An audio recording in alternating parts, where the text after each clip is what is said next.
Every time you walk into the room, got me feeling crazy, like my heart boom boom.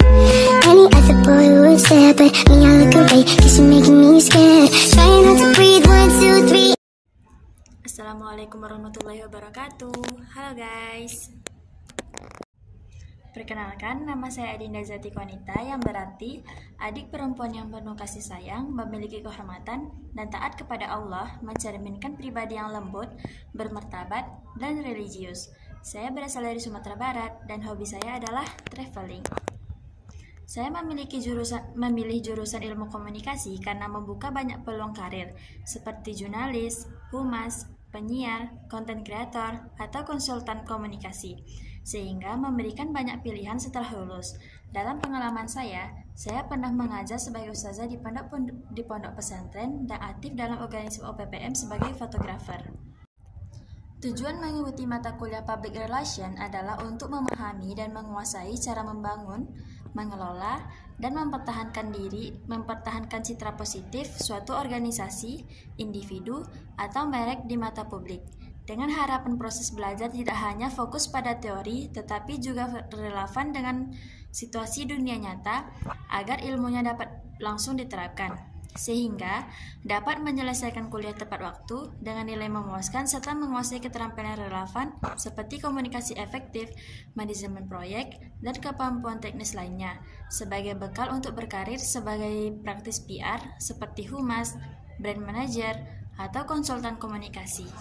Saya memiliki kelebihan dalam mendengarkan dengan sungguh-sungguh, memahami perasaan atau kebutuhan orang lain, dan memberikan respon yang mendukung serta mampu menyesuaikan diri dengan situasi baru atau tantangan yang berbeda. Saya merasa percaya diri saat membantu orang lain atau membahas topik yang saya kuasai. Kepuasan dan motivasi saya muncul ketika apa yang saya kerjakan memberikan hasil yang berguna atau bermanfaat. Selain itu, saya senang mendengarkan, memahami, dan memberikan saran, sehingga bidang seperti mentoring, konseling, atau pendidikan cocok untuk saya. Untuk mengelola waktu, saya berusaha melaksanakan jadwal harian atau mingguan dengan baik, menentukan prioritas, dan memastikan ada waktu untuk istirahat, agar dapat menyelesaikan tugas akademik tanpa mengabaikan kegiatan lain, seperti kegiatan sosial atau hobi. Meskipun kadang sulit membagi waktu antara kuliah, tugas, dan aktivitas lainnya, solusi ini membantu menjaga keseimbangan. Saya memiliki kelebihan dalam mendengarkan dengan sungguh-sungguh, memahami perasaan atau kebutuhan orang lain, dan memberikan respon yang mendukung serta mampu menyesuaikan diri dengan situasi baru atau tantangan yang berbeda. Saya merasa percaya diri saat membantu orang lain atau membahas topik yang saya kuasai. Kepuasan dan motivasi saya muncul ketika apa yang saya kerjakan memberikan hasil yang berguna atau bermanfaat. Selain itu, saya senang mendengarkan, memahami, dan memberikan saran, sehingga bidang seperti mentoring, konseling, atau pendidikan cocok untuk saya. Untuk mengelola waktu, saya berusaha merencanakan jadwal harian atau mingguan dengan baik, menentukan prioritas, dan memastikan ada waktu untuk istirahat agar dapat menyelesaikan tugas akademik tanpa mengabaikan kegiatan lain, seperti kegiatan sosial atau hobi. Meskipun kadang sulit membagi waktu antara kuliah, tugas, dan aktivitas lainnya, solusi ini membantu menjaga keseimbangan. Menjaga keseimbangan antara berbagai tanggung jawab seperti kuliah, tugas, dan kehidupan pribadi seringkali menjadi tantangan karena sulit memberikan perhatian yang cukup pada semuanya tanpa merasa terbebani. Dalam menghadapi banyaknya kegiatan, kemampuan mengatur waktu dengan efektif sangat penting, sehingga belajar lebih disiplin dan fokus pada prioritas menjadi solusi utama.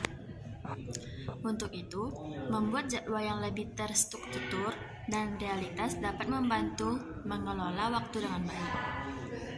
Sebagai seorang komunikator, saya juga berusaha mengembangkan keterampilan berbicara dan menulis dengan jelas dan efektif, termasuk menulis artikel, membuat konten, berbicara di depan umum, dan menyampaikan pesan secara persuasif. Selain itu, membaca buku dan artikel menjadi salah satu cara saya memperluas wawasan. Saya biasanya mencari buku yang direkomendasikan oleh para ahli atau yang memiliki ulasan baik, serta artikel atau jurnal akademik yang memperdalam pemahaman tentang topik tertentu. Mahatma Gandhi menginspirasi banyak orang dengan prinsip hidupnya yang mengutamakan kedamaian, ketulusan, dan perjuangan tanpa kekerasan. Dedikasi dan integritasnya dalam memperjuangkan kebebasan serta keadilan sosial mengajarkan tentang kekuatan moral dalam menghadapi tantangan. Hal ini juga sejalan dengan motivasi saya, di mana setiap pencapaian kecil yang memberikan rasa puas dan dorongan untuk terus maju. Saya berusaha melihat kegagalan sebagai kesempatan belajar, bukan sebagai akhir dari segalanya, karena setiap kegagalan memberikan pelajaran berharga untuk perbaikan. Dalam proses ini, kemampuan beradaptasi, keterampilan komunikasi, kreativitas, dan keuletan menjadi fondasi penting untuk tumbuh, baik dalam karir, hubungan sosial, maupun pencapaian pribadi. Namun, kurangnya rasa percaya diri kadang menjadi tantangan sehingga saya berupaya meningkatkan kepercayaan diri dengan merayakan pencapaian kecil dan membangun mental yang positif. Nilai-nilai seperti kejujuran, tanggung jawab, dan empati juga menjadi pedoman hidup yang membantu membangun hubungan yang kuat dan keputusan yang adil. Keinginan untuk berkembang selalu memotivasi saya untuk terus meningkatkan keterampilan, pengetahuan, dan karakter. Inspirasi juga datang dari tokoh seperti R.A. Kartini yang memperjuangkan hak-hak perempuan dan pendidikan, mengajarkan pentingnya kesetaraan gender. Ketika menghadapi tekanan, saya memilih untuk mengambil istirahat sejenak, melakukan kegiatan menyenangkan atau merenung, sehingga dapat kembali dengan perspektif yang lebih segar dan energi baru. Untuk mengelola tugas dengan baik, penting untuk memprioritaskan tugas-tugas yang paling mendesak dan penting terlebih dahulu. Langkah awal yang bisa dilakukan adalah menuliskan semua tugas yang perlu diselesaikan, kemudian mengurutkannya berdasarkan tingkat urgensi dan kepentingannya. Hindari kebiasaan menunda-nunda pekerjaan, karena hal ini dapat menyebabkan penumpukan tugas yang pada akhirnya membuat kita merasa terbebani dan tertekan. Selain itu, dalam menghadapi kegagalan, penting untuk melihatnya sebagai pelajaran berharga dan kesempatan untuk belajar serta tumbuh. Refleksi terhadap tujuan yang telah ditetapkan sebelumnya juga perlu dilakukan dengan membandingkannya dengan pencapaian yang sudah diraih. Apakah tujuan tersebut sudah tercapai atau setidaknya ada progres yang mendekatkan kita ke sana? Jika ada pencapaian baru, itu menunjukkan bahwa kita telah berkembang dan terus melangkah maju. Dalam menghadapi konflik, berbicara dengan tenang dan jelas sangat penting untuk menghindari eskalasi. Hindari berteriak atau menggunakan nada tinggi yang dapat memperburuk situasi, dan fokuslah pada masalah tanpa menyerang pribadi. Selain itu, menghabiskan waktu berkualitas bersama teman, keluarga, atau rekan kerja, baik untuk berbicara, beraktivitas bersama, maupun sekadar bersantai, dapat mempererat hubungan dan menciptakan kenangan positif. Dalam hal menerima kritik, saya sangat terbuka, karena melihatnya sebagai kesempatan untuk berkembang dan memperbaiki diri.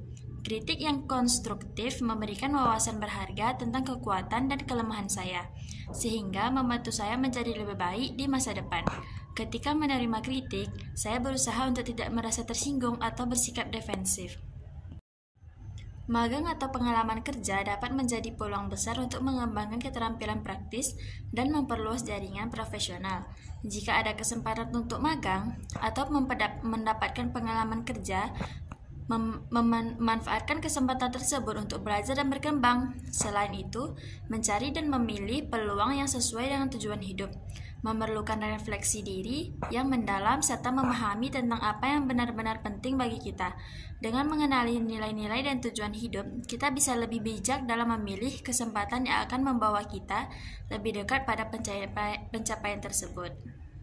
Baiklah, sekian perkenalan diri dari saya. Terima kasih. Wassalamualaikum warahmatullahi wabarakatuh.